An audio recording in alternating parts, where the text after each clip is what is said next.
This is episode 5, How to Deal with Pushback. Welcome to the Zoe Routh Leadership Podcast, your source of strategies and insights to make you a better leader. Influence, improve, inspire. Welcome and happy Halloween. I love Halloween. It was one of my favorite festivals. Did you call it a festival? Event as a kid. You got to dress up in these crazy, funky clothes, and my mom always did a fantastic job of making awesome costumes, traipse around the neighborhood and then come home after a couple hours with a mega score of chocolate and candy. I mean, really, what's not to like about Halloween? It's so fun. You get to carve a pumpkin, and you get to decorate your house. But I have to say, here in Australia, it's not really a done thing. Halloween hasn't seemed to have taken off. And I wanted to go all out this year. I went to the shops to buy some decorations for the house, and there was just this lame, and I mean really lame, fake cobwebs with spiders in it. So I tried to put that up, and it was just crap, really. I got all my candy ready, so all my chocolates to give out to the kids, because this time, not everybody participates in it. It's actually hardly done a thing at all. Put a balloon out the front that indicates, yeah, I'm into Halloween. You can come to my house for chocolates. And nobody came. So disappointing. I'm not sure why I'm surprised. In 15 years, no one has come to the door on Halloween, but I thought maybe this year there'll be kids dressed up and trawling around. So anyway, North America does Halloween beautifully, and I miss it. So there you go. Fun Aussie fact for the day. I've got some exciting news. Lots of amazing things happening. So my latest book, Moments, Leadership When It Matters Most, goes to the printer this Friday. Dun, dun, dun. So the editing, the proofreading, it's all happening this week. And it goes to the print machine, the printing guys, at the end of this week. Hurrah! I've listed advanced purchase orders on my website, so you can get an advanced purchase copy for only $1 shipping. Now available just in time for Christmas. So if you want to order some books for yourself or for your colleagues or for your clients or for your family, do so now. And we'll ship them from December 1st. So plenty of time for lovely Christmas presents. I'm really excited about it. So you can find the book that will be listed on my website, zoerouth.com. Just click on books and voila, the beautiful copy of Moments will be there just for you. And along with the book, I've got the book launch. So if you're in Canberra on December the 1st, please come and join us for lunch. We've got a beautiful banquet at the Ottoman, like my favorite restaurant. That's where Rob and I got married. It just has tremendous ambiance, amazing food, great prices. We got a special room, and the bubbles for the lunch are on me. So you can get a little tipsy on my bank. It's fine. And you'll also get a personally autographed copy of Moments, of course. So it'd be great to have you there if you're around in Canberra on December the 1st. And you can sign up and register on my website. I'll put that in the show notes. So if you go to zoerouth.com/podcast/5, like the number 5, there'll be a link there to the event where you can register. And speaking of events, the big event of next year, the Edge of Leadership, my one-day unconference, is taking registrations now. The super duper early bird special, which means the registration fee is $324, I think, as compared to the full price of $800. So if you are smart and you are organized, you will get rewarded with a cheap ticket price. Why would you want to come to this event? Well, it's going to rock Canberra, I have to say. It's March 28th, 2017. And an unconference is basically not a conference. So a conference is typically you get talked at a lot. And I don't want that. I want this to be an event where people walk away with really great leadership insights, really great connections with their fellow attendees, and a really good plan for moving ahead, particularly around social agenda. So the theme for this conference is all about developing your business edge. And those 3 things, the social connections, your leadership thinking, and how you bring social agenda to your business are the key premises by which we can develop our competitive edge in business. That and the amazing Dr. Jason Fox, who, I'm a raving fangirl of, is going to be our keynote speaker. He's just great to listen to watch, to read his books. He's hilarious. He's so genuine and so humble, and he's got brilliant things to teach about how to navigate uncertainty in the future. And we've got a lot to learn from him. So he'll be headlining there. And at the moment, I'm also working on finalizing the case study participants of local Canberra entrepreneurs and business owners who do a brilliant job of including social agenda as part of their business and making a huge contribution to the community. All that's happening. You can get the details and register now at zoerouth.com. Click on work and you'll find the Edge of Leadership Unconference site there. Get in now because the super duper early bird special will finish at the end of November, so you don't want to miss out. So the question I'm pondering at the moment, and it's kind of just brewing around, and I'm not sure what it means, is this. So I think there's a new shape of organizations that's really starting to emerge and become more mainstream, and I'm not sure everybody's got a real handle on this. So this thought came about as I was speaking to the guys from Outward Bound. They are the co-recipients of the fundraising that's coming from the Edge of Leadership, my event. So Edge of Leadership is raising funds for Men's Link, which is a local charity that supports young guys who are basically at risk of going off the rails, and they provide them with free mentoring services. And Men's Link has teamed up with Outward Bound, which is my old stomping ground. I worked there for 10 years. Amazing, doing outdoor experiential education. And they're doing a program with Outward Bound with these young fellas in their second year of mentoring to help develop their leadership throughout the year. And they do this 8-day or 7-day outdoor leadership program. So for me, that was very exciting. And all the proceeds from the conference are going to support Men's Link and Outward Bound.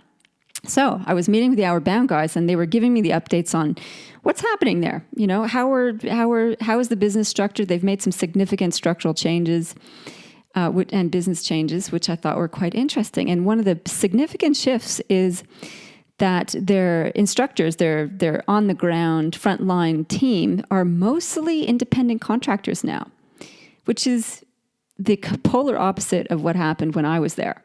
So when I was there, it was, if you were an instructor, a field person, you were employed 100% all the time by Outward Bound, and you lived on the property, and you lived, breathed it, and that was it. It was a big community of young people living and breathing Outward Bound, and now it's totally different. So now they have a pool of instructors that they call on during peak times when the business is on, and they hire them, and they come out on a casual basis, and away they go. And this, in the outdoor experiential industry, has been, half and half. There's been some organizations that have had full-time staff and many that have just done the contract model.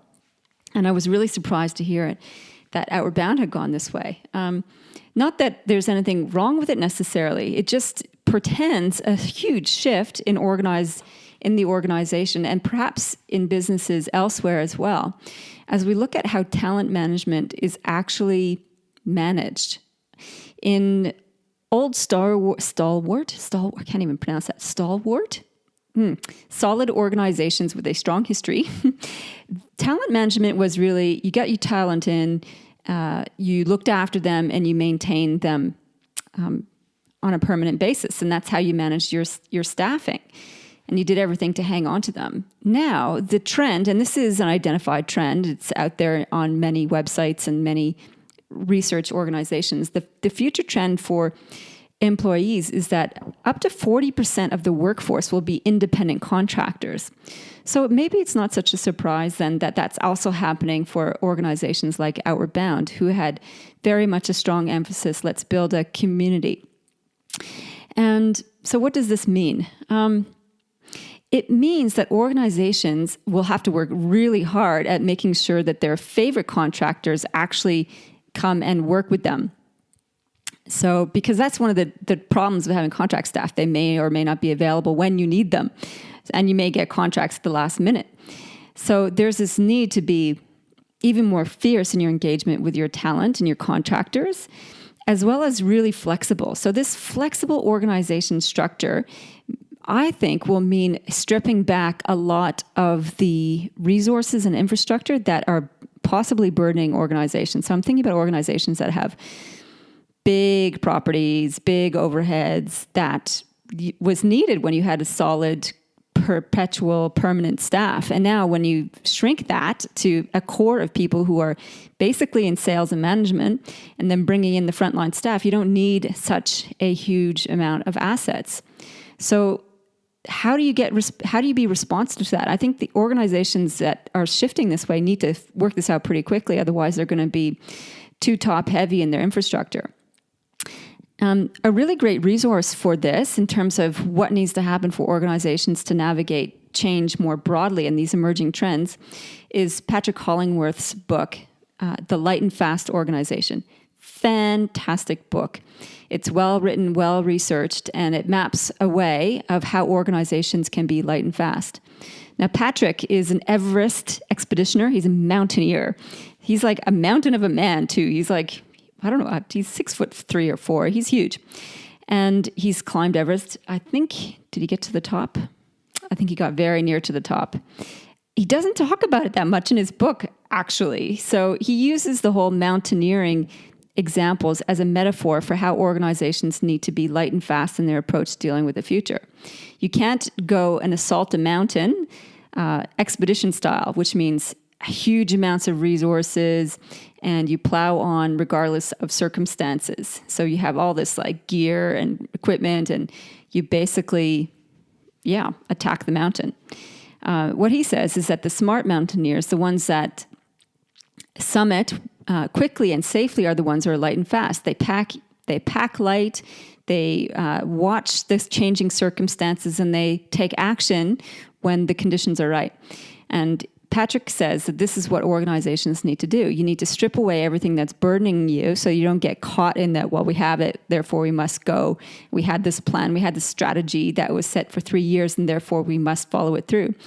Pat says, actually, you just need to strip everything back, watch, understand, predict what's going on in the environment, and then quickly attack it. Quickly zip up the mountain, zip down again. So zip into the market and zip out again.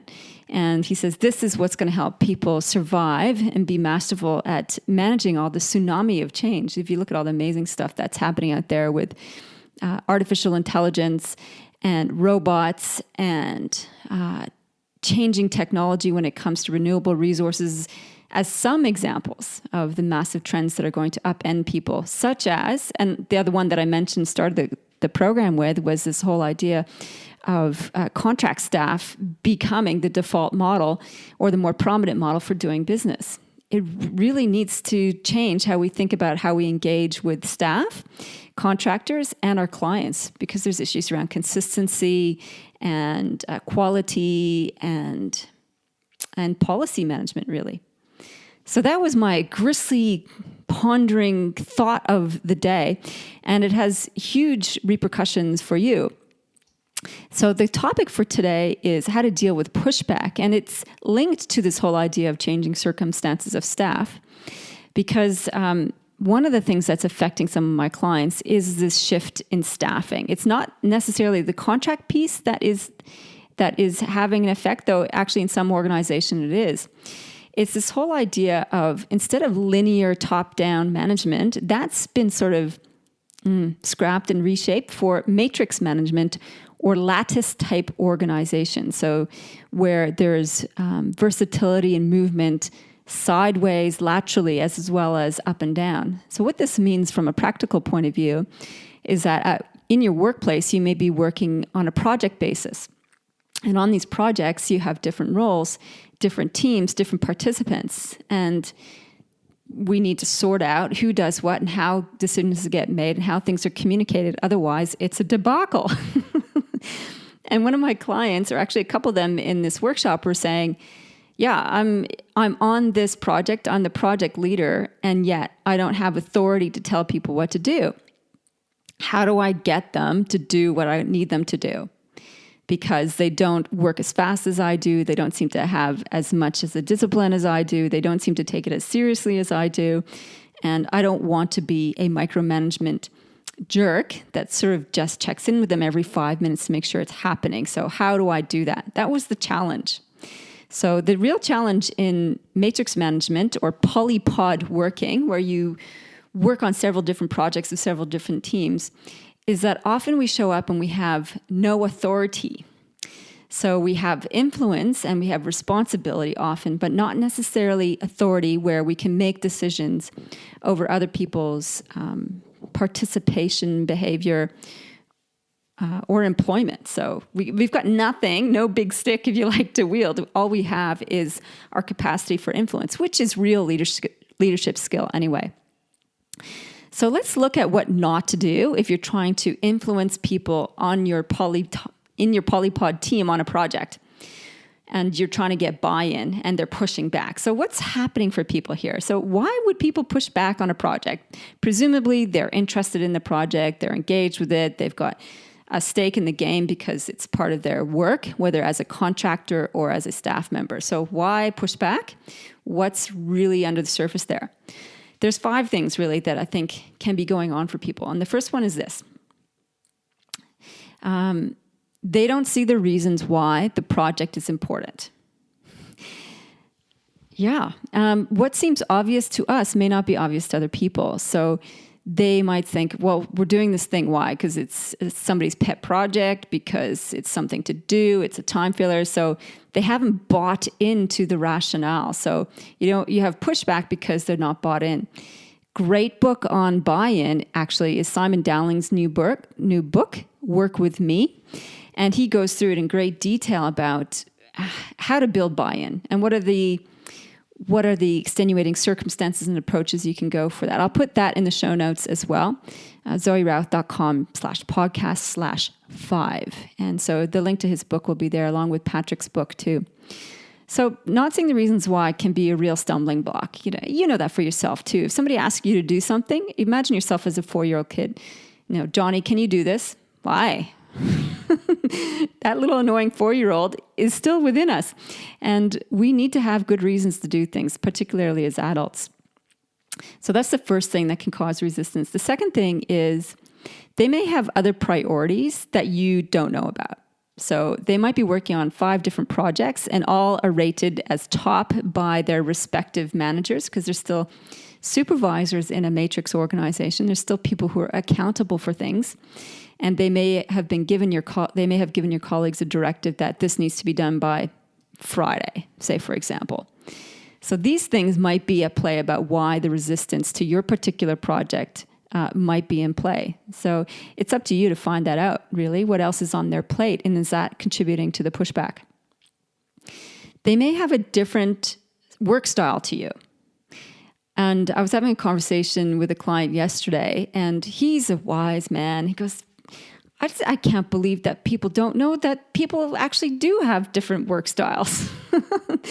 I said, you'd be really surprised when I do the training that shows people about people's different work behavior preferences and how each of us comes to work with a different agenda and a different way of doing things. It is consistently amazing that some people have real penny drop moments when they go, oh, you mean not everybody likes to work the way that I do? Yeah, I've had that moment too. And it's quite confronting. It's like, but this is the best way to be. And I'm thinking to myself, this is the fun way to approach work. It seems like the natural way to do work. And it is fun and it is natural for me. It's not fun and natural for other people necessarily. So my approach to work is quite dynamic. It's quite creative. It's very fast paced. Other people have very different pace, slow, methodical, linear, sequential, which would personally drive me bananas. So that's a small example of how people like to do work differently. And if you're experiencing pushback on a project, it's possible that they've got a different work style to you, and they may find your work style irritating, confronting, oppressive, de-energizing, don't know. And it's something that we as leaders need to be extremely mindful of, is how we like to operate is often quite different than other people. Doesn't mean that we then have to try and convert people to our way of doing things. We just need to work with the style that works best for them so that the end result happens in a timely manner. I think that's really what pushback's about. It's like, I need you to do this thing by bleh date, and we don't often get that happening sometimes if there's pushback. And it could be because of the style, work style preference, and the priority piece. So we need to work that out. They have a different style to us. What else? Pushback can also happen because change can be threatening. And, great example of this, I'm looking at going to a new gym. I've been at my current gym for 12 years, and it's a little old. The bathrooms aren't that great. It doesn't have a pool. It doesn't have a really nice sauna or steam room, which I really like to incorporate into my regular routine. So I'm like, shall I go and look at another nearby gym? So on the weekend, I went and looked at this brand new gym, and it's got all the modern facilities. It's got everything my current gym has, plus. It has tennis courts, it has squash courts, it has an indoor pool, it has an outdoor pool. It's got a recovery center with the sauna, with a steam room, with a soaking tubby thing, and you can do the hot cold therapy. It's got a lovely cafe, and it's got free Wi-Fi and a lounge area. Like, it's pretty swish compared to my rundown old gym. And yet I was in my old gym this morning, and there were all the familiar faces of all the people I've known for years working out, and all the staff who are really, they know my story. They've known me for 12 years. Shifting to a new gym all of a sudden felt threatening. Who would know me there? Who would support me there? Who would know all of my history and actually care? And even though the lure of new facilities and the sauna is pretty strong, change can actually be quite threatening. Like, will I have a community there? Will I like it there? And those fears create resistance.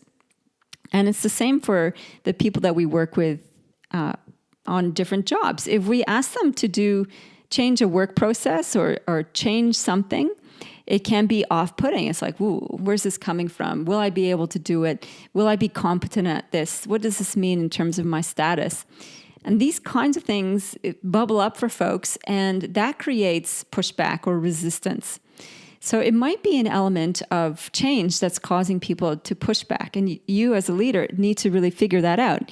Is the pushback because there's a change that could be potentially threatening to them on some level?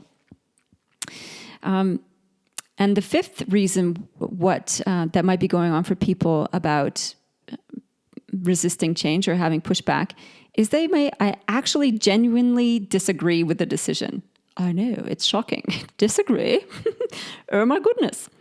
It's true. You've probably been in this situation too, right? Where somebody's asked you to do work on a project and you think about this and you go, that's crap.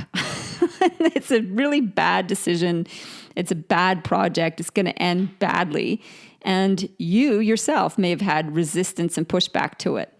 So something like that may also be going on for people. And depending on your positional authority, background, expertise, they may or may not voice that.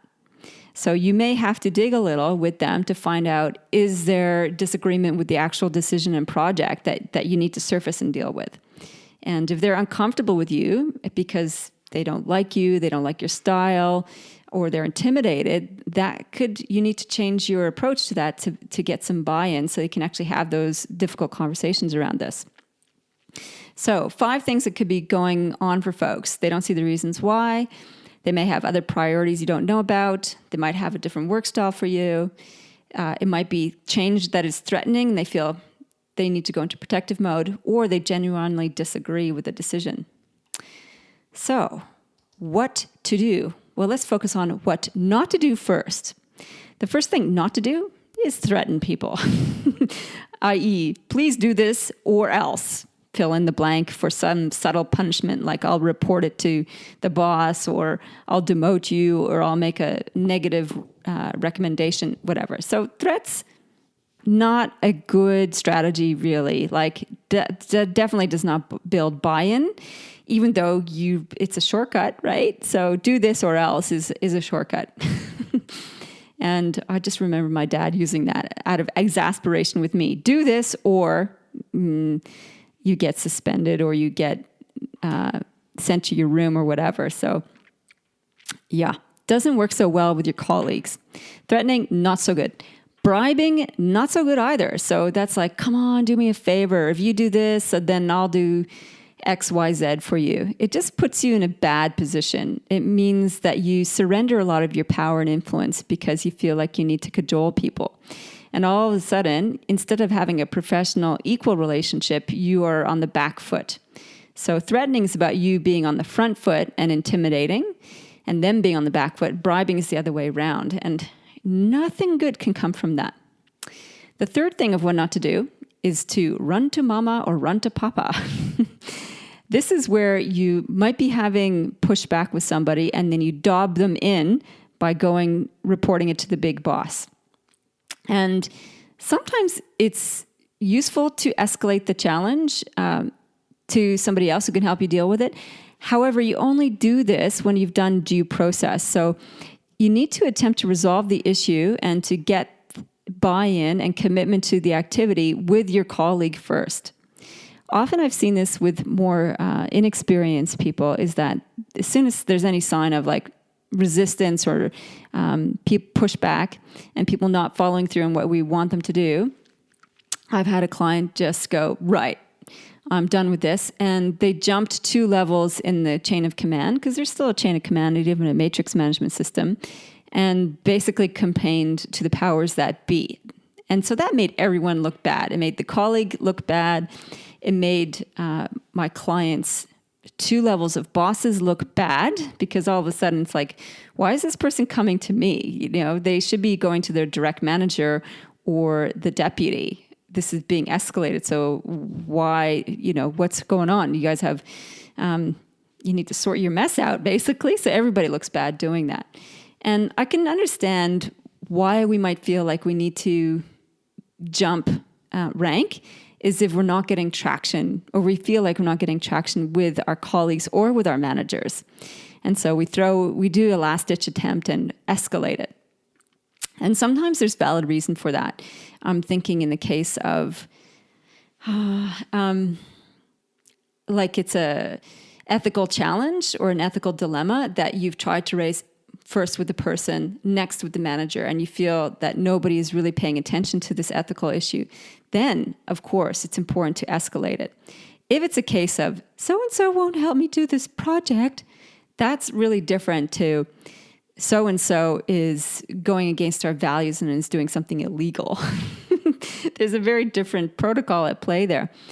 So we don't want to run to mama and papa unless we've had due process and there's good reason to do so, i.e. ethical or legal or professional reasons. The fourth thing not to do is to whinge and to judge. So whinging is such a great Australian term. We don't have that in Canada. And basically it means to complain. Except whinge, it kind of even sounds like that in the word, doesn't it? Whinge. So what we don't want to do if we have pushback is whine about other people and complain and feel exasperated and judge them for being slackers or disinterested or non-committal, etc. Because of all the reasons we listed previously about what might be going on for people. So that's often our default out of frustration because we are so mired in our work and all the things that we have to do. Sometimes we just go, they're just, that person is so difficult, and we dismiss it. And that doesn't help us at all. So the last thing to do, what not to do, is to then default to doing it yourself and becoming a rescuer. So I see this often too with the more junior staff, is that they've tried to get buy-in, they've tried to get people to cooperate with them, and then they go, fine, I'll do it. If you won't do it, I'll do it. And then they work all weekend till midnight getting this thing up and going. And that helps no one. The person ends up burnt out. Everybody else learns that you're basically a rescuer and a go-to person. And it perpetuates a negative cycle of, I don't have to do what they asked me to because they're just going to do it anyway. So there you go. So important not to fall into the rescuer trap and to hold your ground and to work through the issue.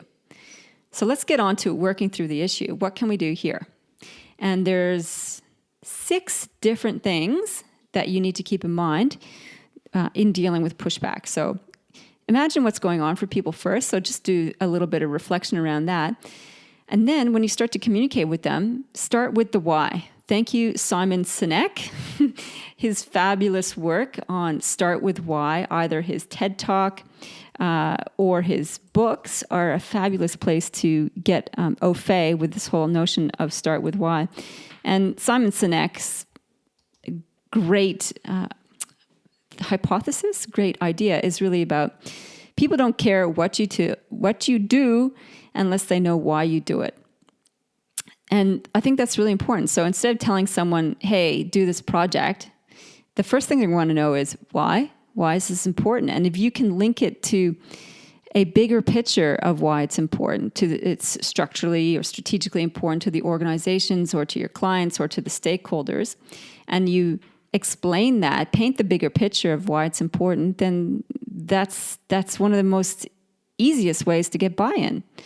And I love the examples we've heard before, when Kennedy was in the Oval Office in the US and he wanted to put a man on the moon, everybody who worked at NASA, including the janitorial staff, were working to put a man on the moon. And they all bought into that vision. So even if their job was to clean floors, they knew that their contribution was leading towards that. And I think today in modern organizations, we don't have that enough. We don't have that bigger picture story of what's connecting people to the why of their work. And we certainly don't have it when it boils down to smaller polypod work often. We don't stop and pause and go, okay, why are we doing this? What's the bigger picture piece? What is this feeding? What is this serving? Who is it serving? What's the feel good in it for us? So start with that piece as a way of building buy-in and dealing with pushback. The second piece is, this is a two-way thing, right? You've got to listen to the other people. Find out what's going on for them. Do they have other priorities? Have they got something going on personally, which means they're completely overloaded? Maybe they've been sick for a week. Maybe they've got a sick family member. Maybe they're thinking about leaving the organization. I don't know. Find out what else is on the agenda for them. And here's the thing, right? People love to feel heard. So even if their decision doesn't get taken up or their advice doesn't get taken up, the fact that they felt heard is often the most important things. A great example of a leader doing this well is the new vice chancellor at University of Canberra. So he has arrived, what is he up to now? Day 60. On his first day at the university, he said, I'm doing 100 days of listening. I want to hear from as many people about anything and everything about the university. So my 100 days of listening is happening. No major changes are going to be implemented in that time frame. So in the meantime, there are things that he needs to make a decision on, right? Because they have budget systems that are on a calendar basis. So he needs to make decisions around some strategy, at least budgeting, before the 100 days is up. However, know how excited people are at the university that the vice chancellor said, I've got 100 days of listening. So the intention is that he will listen and they will be heard. And regardless of what decisions get made, people feel like they have a voice and somebody cares. They understand, and this is from talking to a lot of the staff at the university, they understand that not every perspective can be acted on. So not every idea will be taken up. And yet, if it's heard, that makes all the difference. So if you can do that for your colleagues, if you listen to them and reiterate, paraphrase, acknowledge their ideas and their concerns, that act of hearing them truly, not just sitting there and hearing blah, blah, blah, but actually acknowledging their concerns and ideas, that will go a long way of creating collaborative approach to dealing with the issues and to dealing with pushback. So the third thing to do in dealing with pushback is timing. And Simon Dowling talks about this in his book, Work With Me, in that sometimes it's not the right time to try and push something forward. And the analogy he uses is surfing. I love this one because it's so true. My husband is a surfer, and whenever we're near the coast, it's like, okay, the first thing we do when we get up is go check the surf. And so we drive around to the break and have a look. What's going on with the waves? Is the wind onshore, offshore? Is it flat? Is it pumping? Is it dumping? And we check the surf. What are the conditions? What are the prevailing conditions? And sometimes it's just not worth it to go out because it's the waves are dumping or there's no surf at all, etc. And Simon says,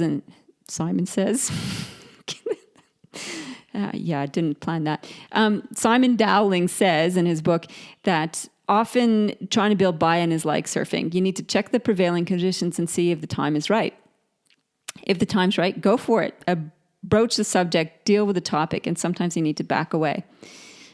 Why would you want to back away? Because of some of the things that people might be experiencing: work overload, competing priorities, dealing with other changes, etc. The fourth thing that you can do to build buy-in and avoid pushback is offer people a choice.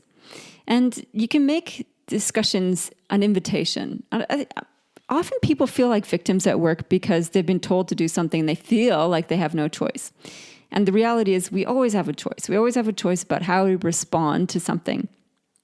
And if you treat your colleagues in the same way, like that this is a choice for you to opt in or out, then without making an ultimatum, I think that's the art of doing this as a leader. So don't make it an ultimatum, as in do this project or there's no future for you. An example of an ultimatum. Example of doing an invitation is, well, we're working on this project. I'd love to have you be involved and engaged on this. I'm really seeking your input and your participation in it. It's your choice whether you come to that willingly or not.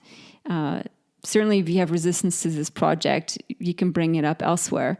My invitation to you is to work with me on this. Sounds really different. Maybe the implication is the same, but the invitation is totally different. It's got a different energy to it.